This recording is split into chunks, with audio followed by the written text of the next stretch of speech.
என்ன சைஸுக்கு சம்பு கட்டுறோமோ அந்த சைஸுக்கு நம்ம ரூஃப் கம்பி போட்டுறோம் பார்த்திங்களா. ஸோ அதே மாதிரி கம்பி கட்டி காங்கிரீட் போட்டுறணும். ஸோ அந்த காங்கிரீட் போட்டோம் அப்படின்னா கீழே நம்மளுக்கு வந்து தண்ணி வந்து கீழே வழியாக லீக்கேஜ் ஆகாது.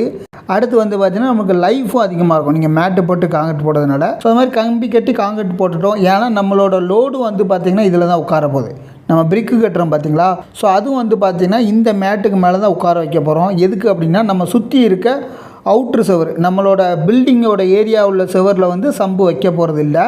அதை ஒட்டியே நம்ம வந்து ஒரு 4.5 இன்ச்சு சுவர் வந்து கட்ட போகிறோம். எதுக்கு அப்படின்னா அந்த தண்ணி ஈரப்பதம் வந்து பார்த்திங்கன்னா அந்த 4.5 இன்ச்சு சுவரில் தான் இருக்குமே தவிர நம்மளுக்கு பக்கத்தில் உள்ள பில்டிங்கு அல்லது வீட்டோட சுவரில் வந்து படக்கூடாது.